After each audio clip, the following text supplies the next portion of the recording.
I want to thank everyone for being here for our artist talk with amazing photographer Kevin Wurm. This talk is sponsored by the Associated Students of Foothill College, otherwise known as the ASFC, in honor of Black History Month. We very much appreciate their support in bringing these important talks to our student body and our colleagues and everyone, our Foothill community. So I'm so excited to have Kevin here. We've been talking about this for about a year since I met him at the Eddie Adams workshop in New York, where he was a participant and then now is one of the leaders. He's very active in mentoring students coming in, and it's just a delight to work with. Kevin is a self-taught photographer. He's based now out of Nashville. Wrong town. He's based out of Memphis. I don't know what just happened. Memphis, Tennessee. And he has worked with incredible organizations such as Reuters and the New York Times. He specializes in portraiture, photojournalism, and also fine art. And his creative work emanates from his profound connection with the people he photographs, as well as their environment. Sorry, we just let someone else in here. Um, let's see. He's extremely empathetic, right? And the way he communicates really does put the people he collaborates with visually at ease. He has been published in Reuters, the New York Times, the Washington Post, the Wall Street Journal, the Guardian, Yahoo News, NBC. You just keep going now. NPR, CNN. He has been exhibited for Vise pour l'Image Photo Festival, which is a quite well-known festival in southern France. He's also a Catchlight Local Fellow for the MLK 50 project, and he is their staff photographer. So I could probably go on for another year about Kevin.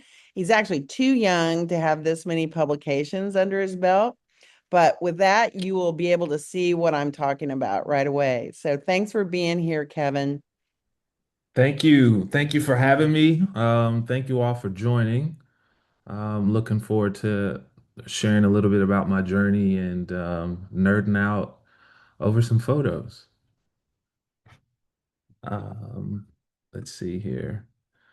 Yeah, I'm based out of Memphis. She pretty much read everything here in the introduction. Um, And so we'll go ahead and skip ahead. So, where my journey began is I spent a lot of time at my grandparents' house as a kid. And my family has a lineage of collecting old photographs and writing on the back of them, mailing them. And that's how we all stayed connected and updated on what was going on in the family. And so, growing up looking at these pictures of my grandmother, my great grandmother, great uncles, and great great grandfather, that's where my curiosity began and for photography. I would look at these pictures and like try to place myself in their shoes. Like, what were they thinking? What was the weather like? And so these photos is what started it all for me.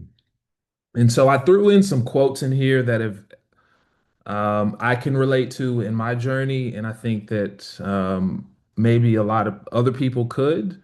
The first one is you don't grow on a secure path. And so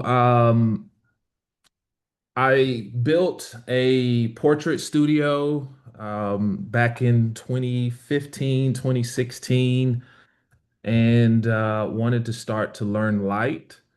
And I started collecting photo books by Avedon, Penn, Platon, Parks, and would study these books and portraits and would try to mimic them in this little room I had. And so here's some portraits from my journey in learning to tame and control light.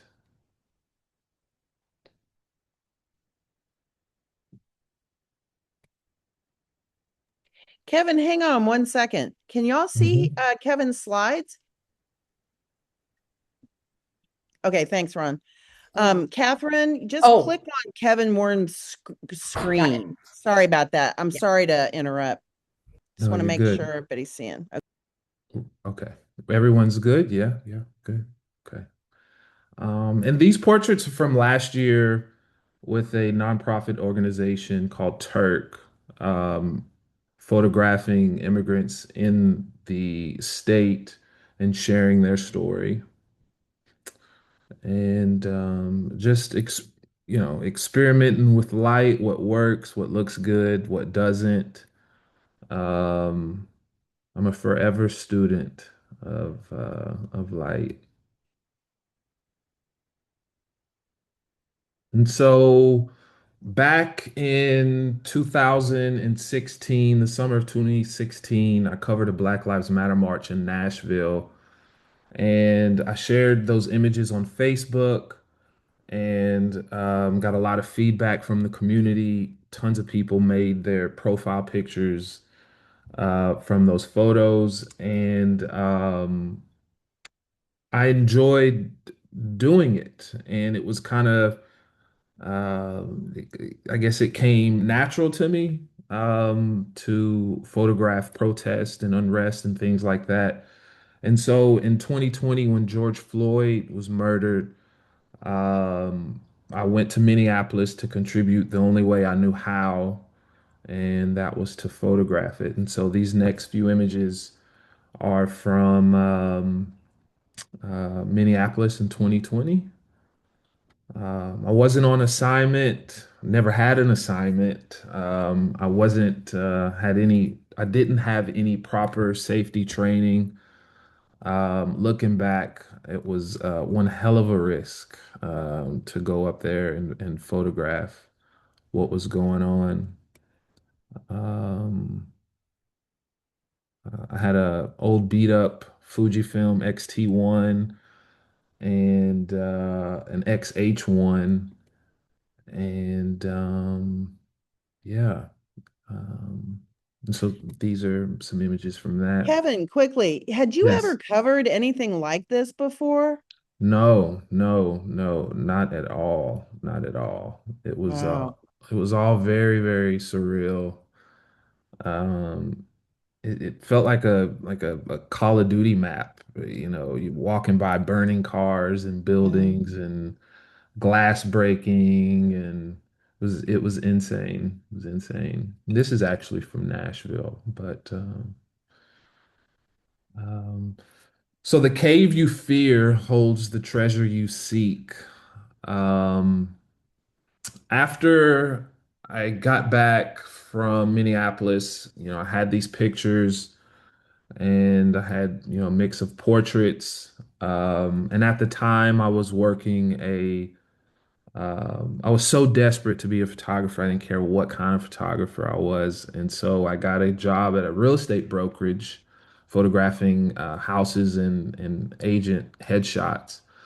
And I would drive to these houses and listen to podcasts about other photographers' journey.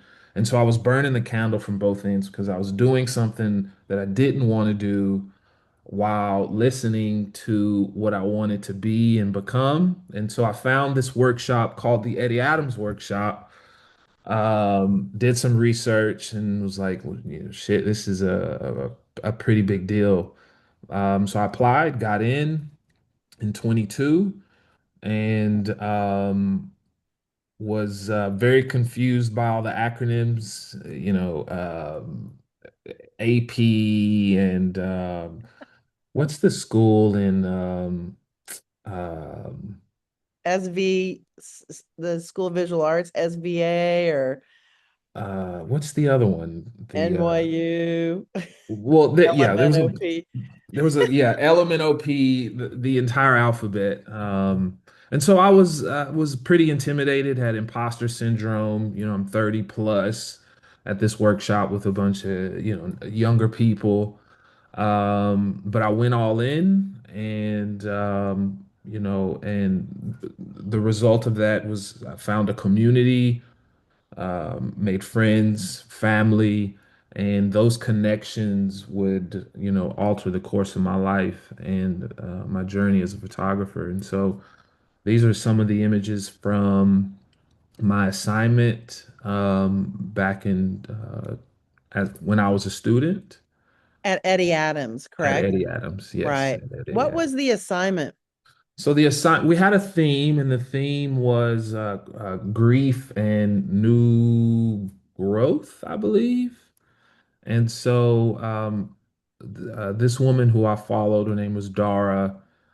She had lost her mother to overdose. She had overdosed. Actually, it was her mother and her father's child. And so I photographed her and the interactions that she had with her kid. And yeah, Wow.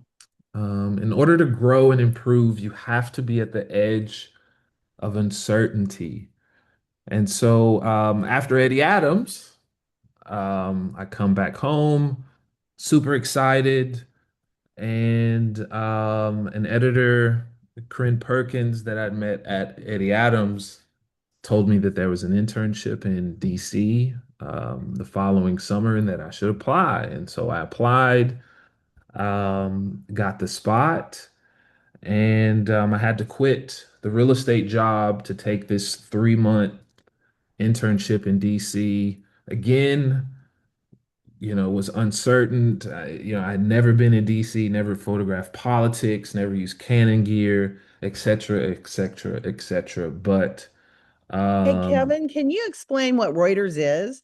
yeah, so Reuters is a wire agency who basically provides images for numerous publications, whoever their client may be. But they also do, publish stories themselves.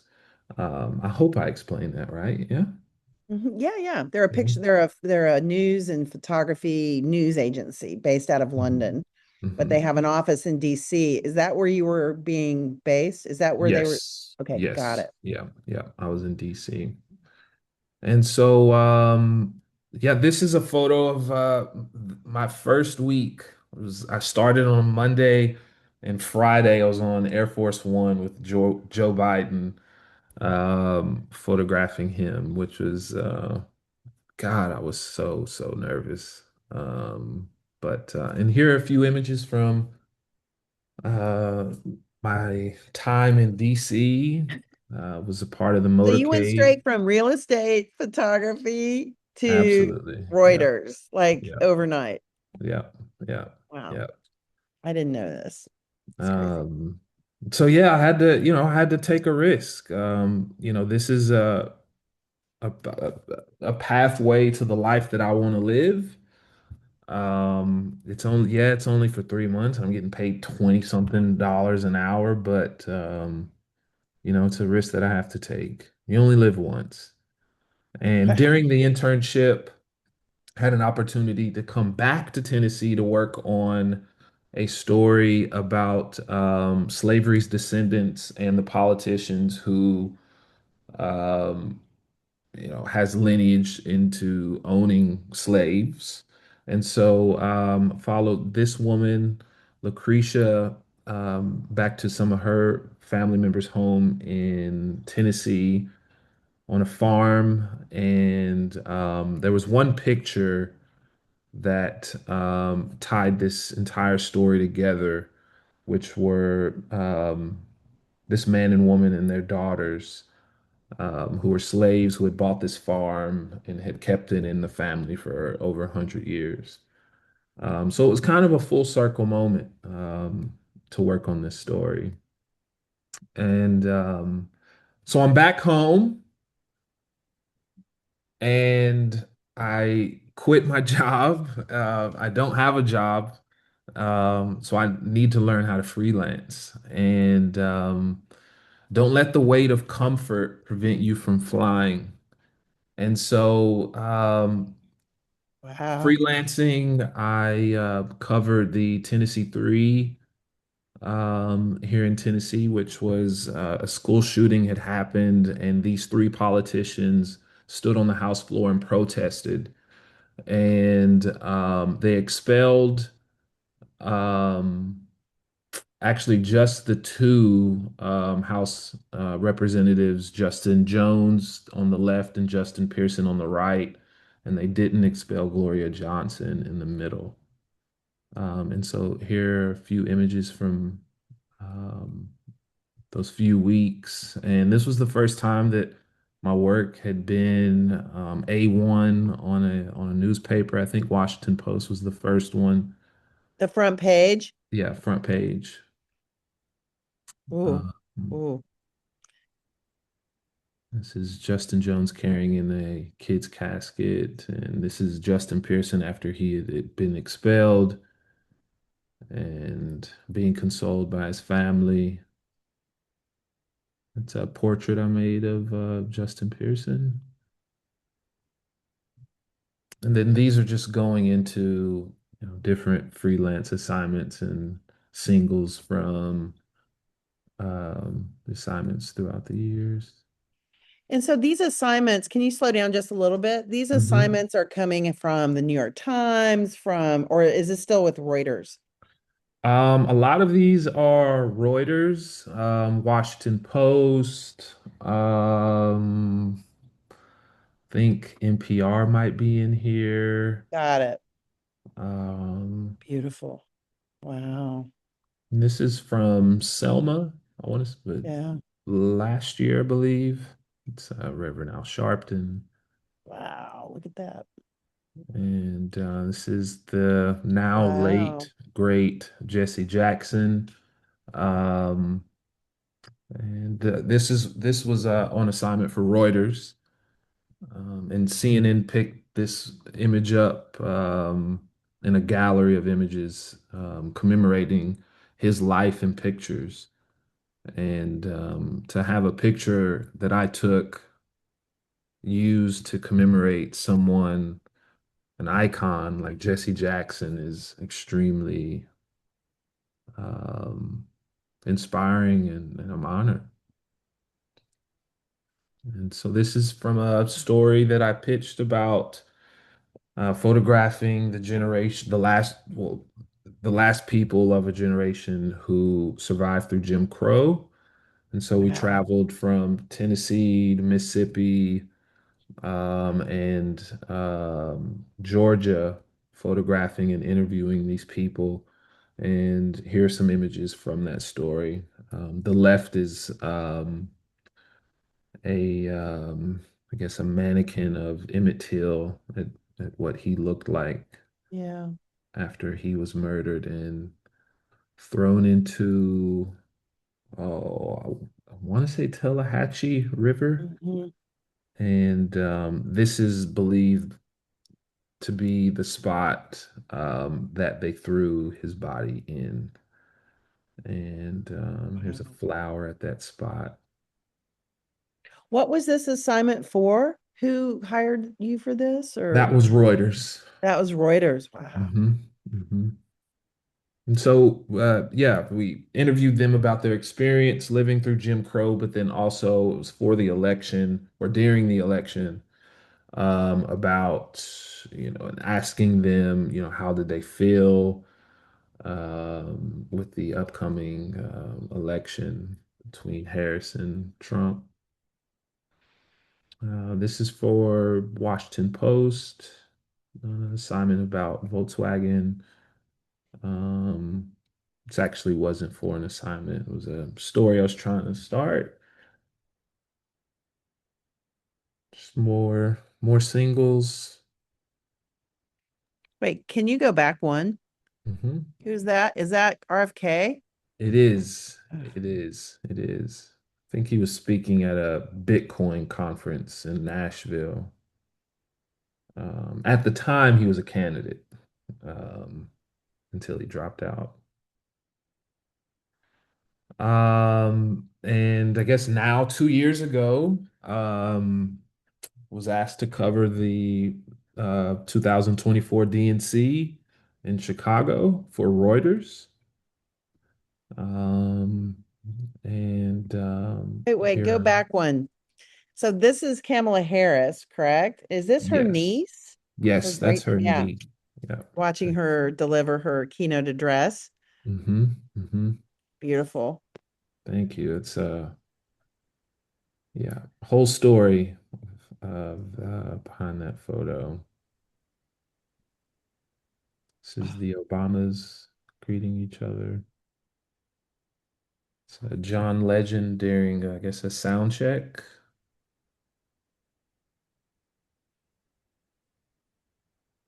It's Nancy Pelosi,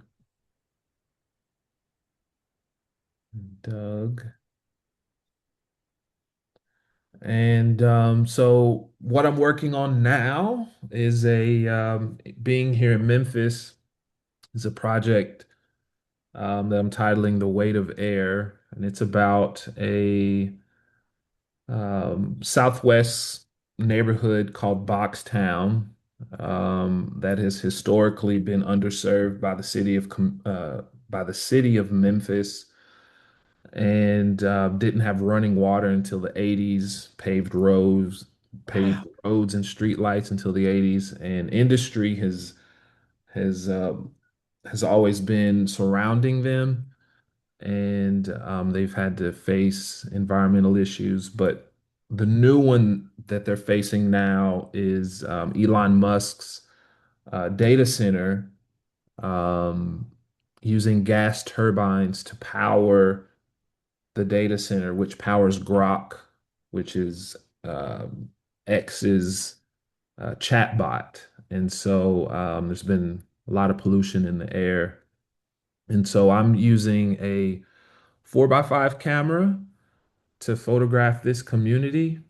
And why I chose a 4x5 is it echoes the community shaped by time, survival, and repeated exposure to neglect and challenging environmental harm.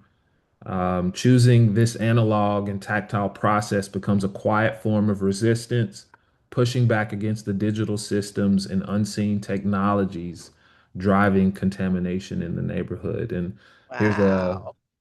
a BTS video of me photographing Mr. Dewey.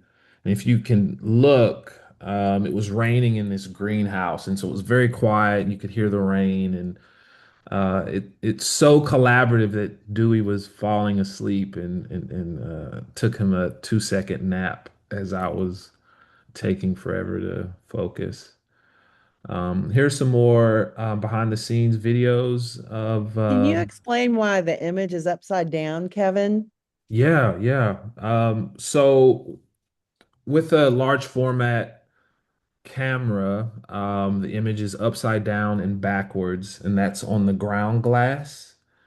And the image is projected through the lens, through the bellow, and onto the ground glass. And I don't know the science behind it, but correct me if I'm wrong, Judy. If you're in a pitch black room and you were to poke a hole on one side of the room, what's on the other side of the wall would be projected upside down and backwards on the wall, right? Yeah.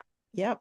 I don't know the science behind it. That's, I guess, how light works. And so, yeah, that's why the image is upside down and backwards. That's great. And so, here's a little bit of my process. I come home, unload the film into the developing tank, and then on the right, I develop it in my kitchen sink, away from my food and garlic on the windowsill. And from there, I inspect my negative. And on the right, I hang it to dry, which I then take to scan and digitize it. There you go, Ron. We're gonna do the 4x5. I love it. And here are a few images so far from this body of work. Lev is asking if you do this in your own sink, and I think you, in fact, do, away from your garlic, correct? Right, right, right.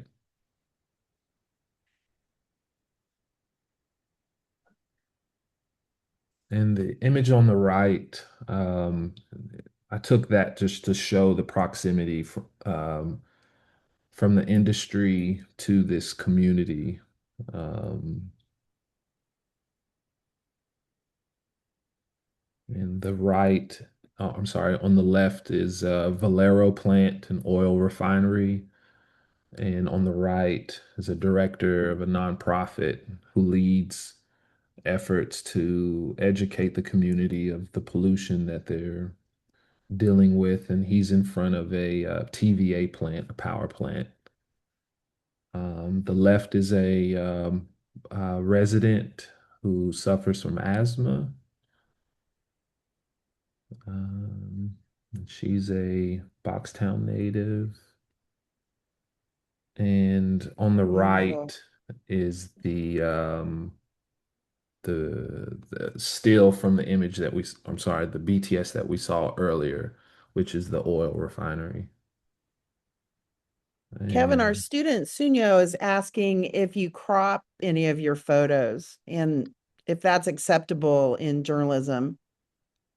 yeah, yeah. With Reuters, we crop a lot. Um, we crop tight, straight, and you just can't clone stamp anything out, or you can't make anything disappear or add to the image, but you can crop. Thank you. Mhm. And just a few more. This is a pastor and his first lady at a church in Boxtown. And this is Miss Medea.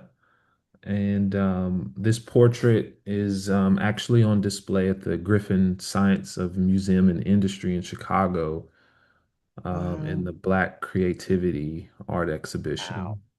Um, Last quote I'll leave you with. All of us need to conquer something in life.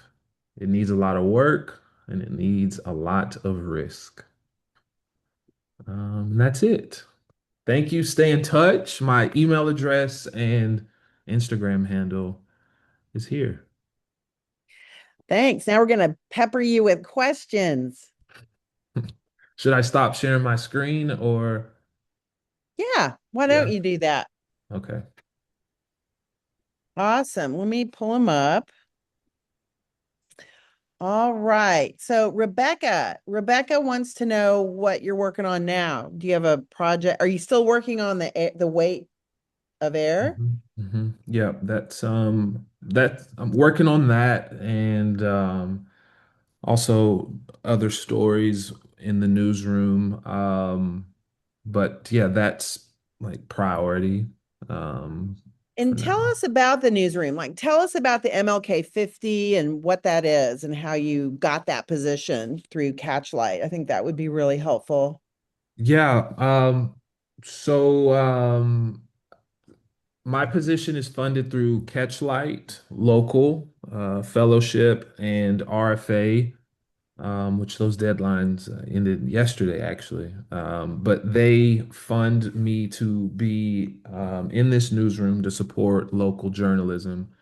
And my newsroom is justice through journalism is kind of our tagline. So we focus on race, poverty, politics, and we're not so much a daily newspaper or news outlet. Kind of focus on long-term, more in-depth storytelling.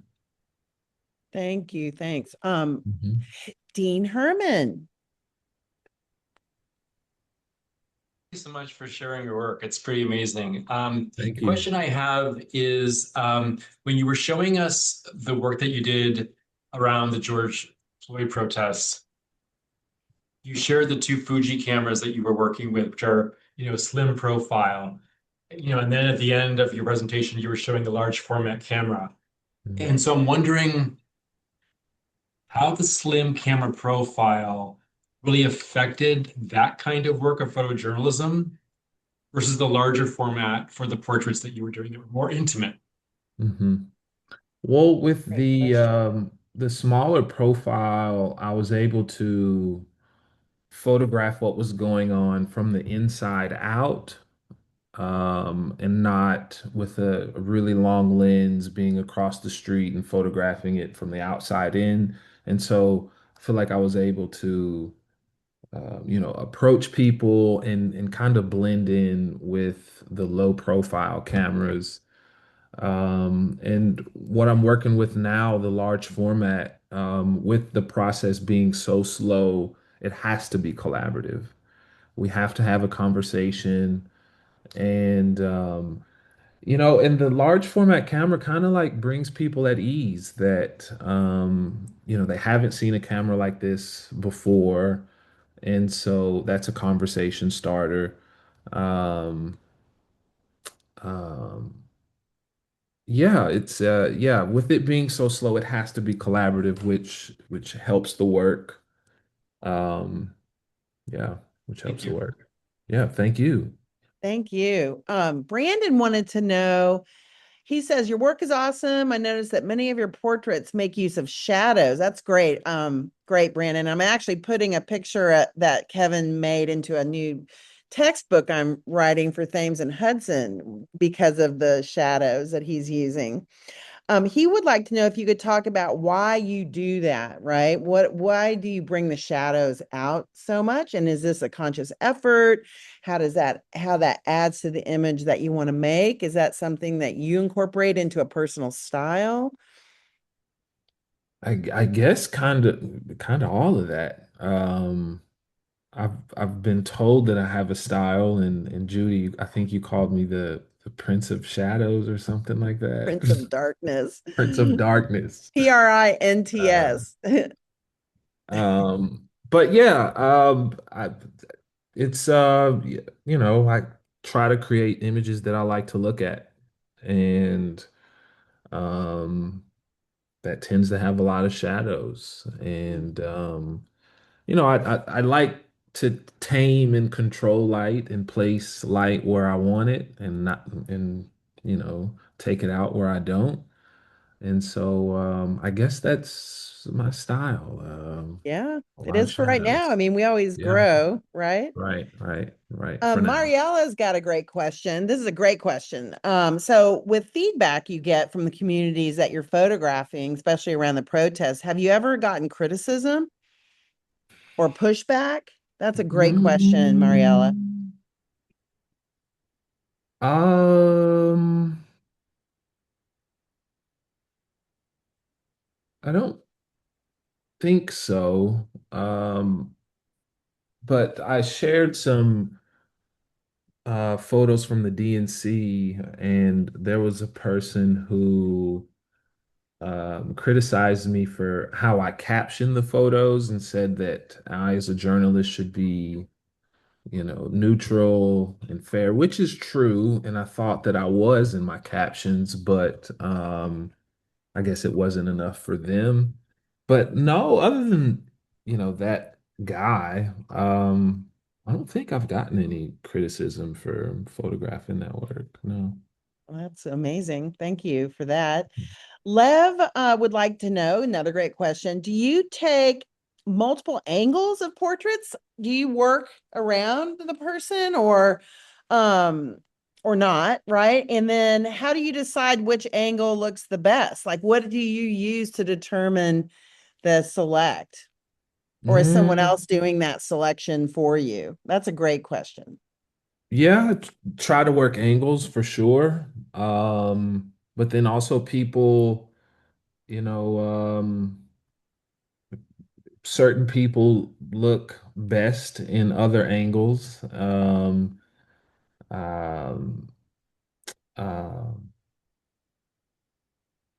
yeah, I forgot where I was going with that, So but when you come into a portrait, do you have a yeah, preconceived idea and do you just do that? Or do you kind of start there and move around?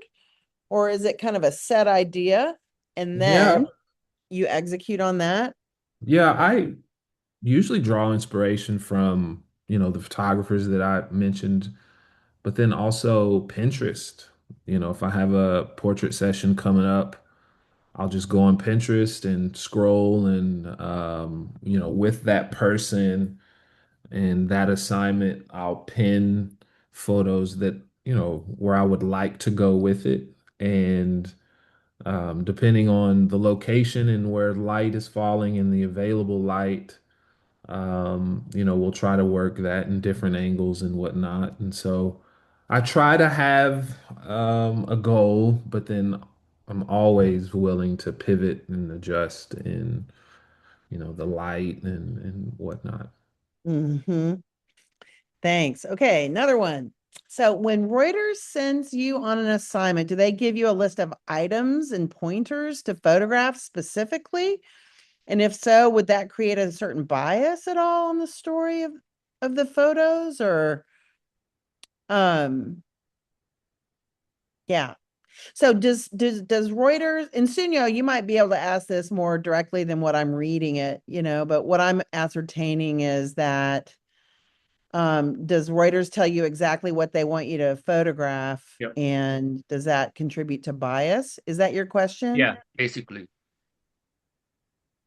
Yeah, well, with a story, there's, something that we want to tell, we being the reporter and myself. And so, for an example that I can give is there was a story about the city of Louisville making camping in public illegal. And Uh-huh.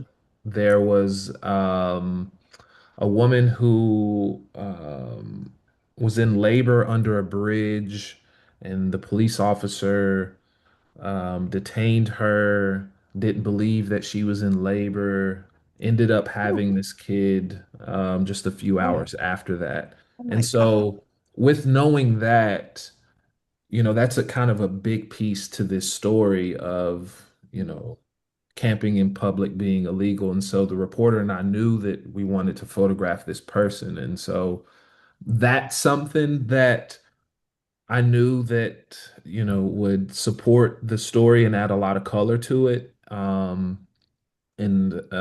so it's like knowing the story, and then it's up to the photographer to visually tell that story through, your eyes. And so um, I hope that answered your question. Yeah, yeah, thank you. Yeah, because when I was growing up, it's like I was always told that journalism used to be kind of neutral. But Hmm. now I think whatever story that I read in the news seems to be biased towards something. Hmm. Hmm. Hmm. Yeah, Oh, we could talk about that for a I long time. know, We will right? not. Right. It's a whole nother Thanks, conversation. Sunyo.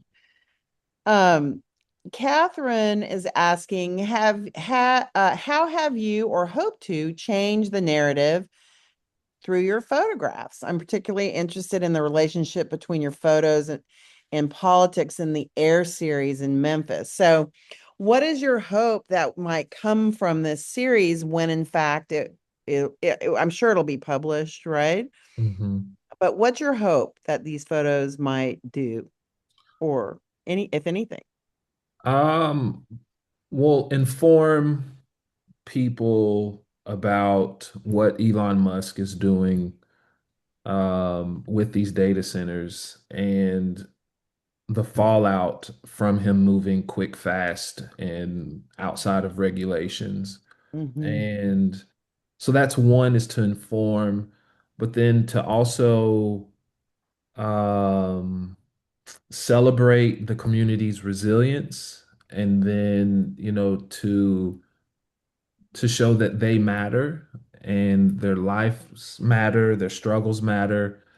And something extremely validating happened, I guess Monday, is the lady in the last portrait that I showed you, where her picture's in the museum. Her and her daughter drove up to Chicago to see her picture in the Oh, museum. And her daughter sent me a video of her looking at this and asked her, what did she feel? And I can't remember exactly what she says, but she saw her younger self and, you know, basically like all that she's gone through, wasn't in vain, and that Oh, wow. people do matter and their lives matter. And so that's what I hope to give to them. And then what I hope to give to everyone outside of the community is information on what is happening. Um, yeah, and hold people accountable.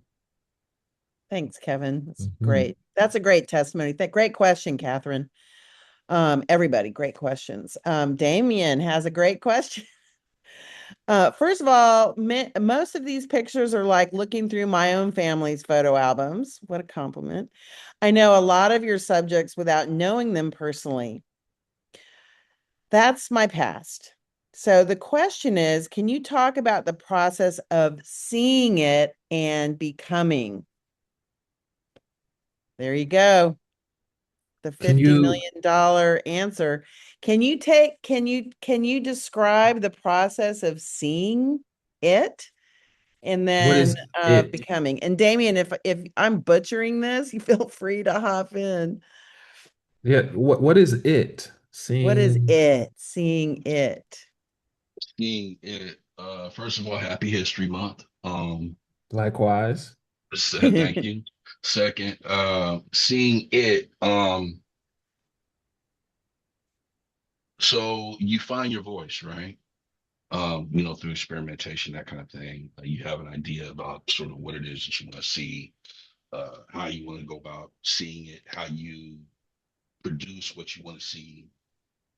So I'm not necessarily asking about the journey to the physical part where, all right, well, how do you get from what's in your head to print or digital? Mm, But seeing it, I mean, the what you see in your head, the idea that you have, and then the complete process A to Z to becoming the solidifying your voice. How's that? I think that comes from who you are as an individual and your past life experiences. mm-hmm. Um, Love that. Being here in Memphis has really showed me a lot about who I am and why. And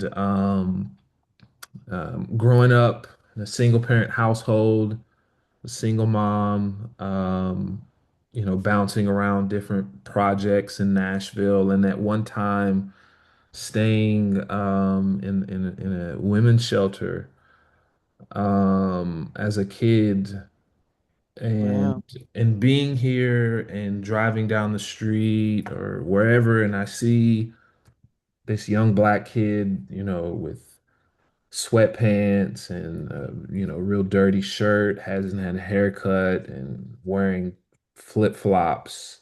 I see myself in him, and Mm-hmm. I see myself a lot in this city, and that's how I see it, is because it is who you are. And so my approach to documenting the city, food insecurities, education, racism, lack of opportunities, all of that, I lived through at one point. And so having this platform, and having my eye and gear, um, is kind of helping my younger self get out of, what I was by telling other people's stories. And so I think it is who you are, why you're that way, your past life experiences, and that determines your approach and your reason and your purpose. Thank you. Eh, Mhm. Yeah. Wow. Thanks. Just Thank all you. be with that for a minute. That was beautiful. Thank you. Thank you. Um, all right. There is someone who is called anonymous participant, and if you would like to name yourself, whoever you are, that would be great. Wants to know how long does it take you to find the right lighting? Mm. Oh. Well, it depends on the person, some, with the bone structure in the face, you can't use broad lighting for everyone. And, And not broad only, lighting is like just the front, yeah, bam, yeah, right? straight on. Hmm. Um, and then that's when you may want to use shadows or you can't use overhead lighting if someone has bags under their eyes, because then the shadows are gonna, Come so, photograph me. Come over. Come. So yeah, it all depends on the person and what you want to convey through that picture. Um, yeah, I didn't answer your question, but Does sometimes it takes a long time? Sometimes you see it right away. Does it depend on the location, the yeah, story? yeah, there's a lot of Yeah. variables, what is available to you, what's around you, what time of day it is, what the story is, what you want to convey, who the person is. Um, there's a photographer, I can't remember his name, but he photographed I want to say it was a Nazi officer, and he lit this person from under. He gave him monster lighting, which Oh, is from Time Magazine, was it that cover for maybe Time? he's like in a warehouse. Yeah. Yeah. Yes, yes. And that was intentional. And he Hmm. knew how he wanted to light this person because of X, Y, and Z. Hmm. And I think that that's a perfect um, example of, it depends on a lot. What you want to convey, who the person is, what the location is, and what lighting you have. If you've only got one light, then mix it with available and blah, blah, blah. Thank you. Thanks for the question. Another question. Thank you so much for sharing, says Jingy. How how do you know when what you're seeing is truly your own voice and not something maybe shaped by expectation of others? And this is a great question, especially for someone working as a photojournalist, is like, where is that balance between your voice and the expectation? And is that a hard line for you to walk across, or how do you navigate that? That's a great question. Um, when you say expectation, like, Like what you think that your photo editors who are your clients are expecting from you. Do hmm, they ever place kind of aesthetic demands or expectations on you? And then how do you navigate that? mm, well, uh, I mean, we're given some type of direction, but majority of the time just photograph what I see. And because that's why they hired you, is because of your vision and how you see, because of your life experiences and who you are. Um, yeah, I mean, at the DNC, my editor kept saying, uh, look for the photo that encapsulates the entire convention. And it's like, what is that? What is that? And, that's you see that. She can't describe that, but um, yeah, I just kind of approach every assignment with what comes to me and what I think is a good photo and how to photograph it. And I think because that's why they hired me, or that's why they hire so and so, is because of how they see. and who they are as a photographer, with some direction, kind of, you know. That was always a hard one for me when they would say things like, okay, be sure to get the overall that captures the entire blah, blah, blah. And it's like, ah, because for Hmm. me, it was always really hard to get that one single kind of storytelling image.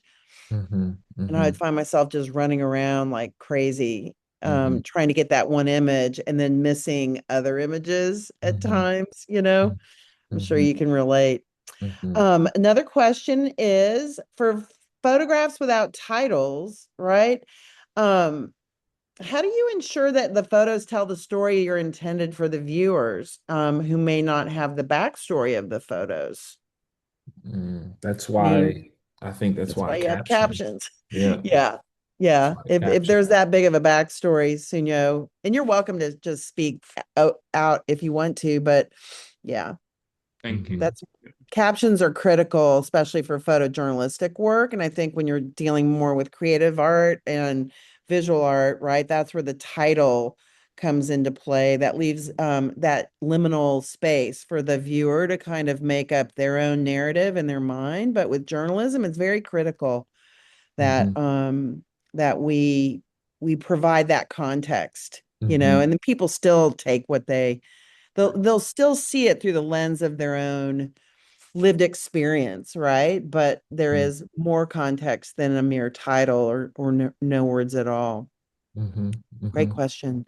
Thank you. Rebecca Jackson, she has a comment that she finds the storytelling image of Nancy Pelosi is her hand, right? That's a great way to read that photo, Rebecca. Thank you, right? She always uses her hand to talk. And I also loved Kevin in that image. And thanks again for bringing this up, Rebecca, how the hand just kind of it framed her eye.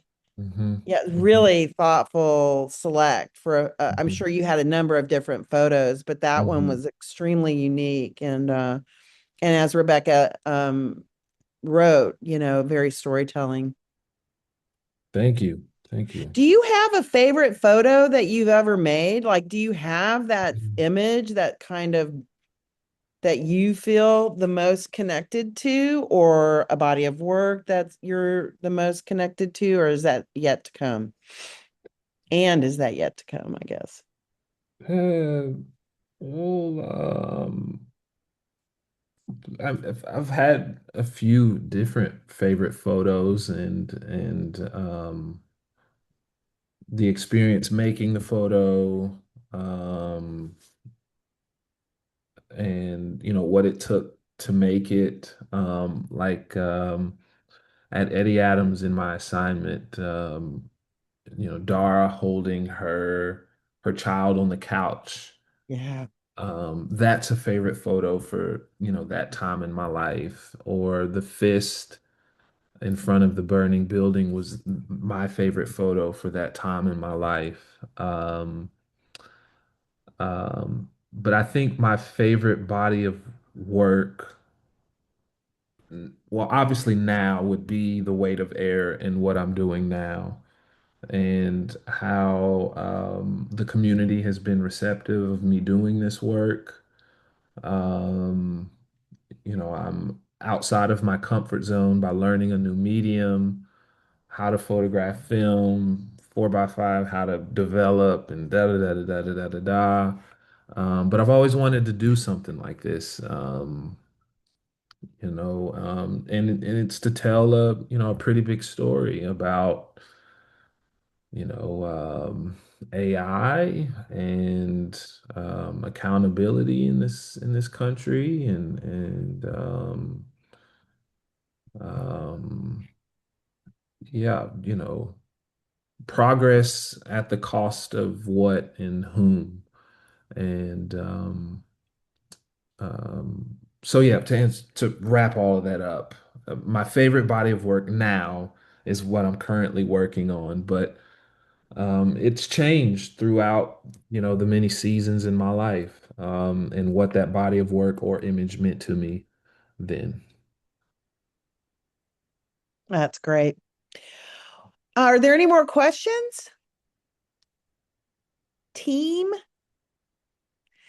Dean Herman says your story of professionally taking chances and pursuing opportunities to create the life you want for yourself is inspirational. And I couldn't have said it better. Like, what a beautiful way to end the talk. Ron, thank you so much. Brandon says, thank you for sharing your work and the stories behind them. It's really great to see what you do. I agree, Kevin. Thanks Thank for you. just being so open and such an inspiration. Just a great story about someone just falling in love with a path and like staying committed to it. And we look forward to having you down here sometime. So please come and visit. Yes. Thank you. Thank you. I appreciate you all for having me and taking some time out of your Wednesday. Appreciate it. Thanks, And stay in touch. everybody. All All right. right. Bye. Bye.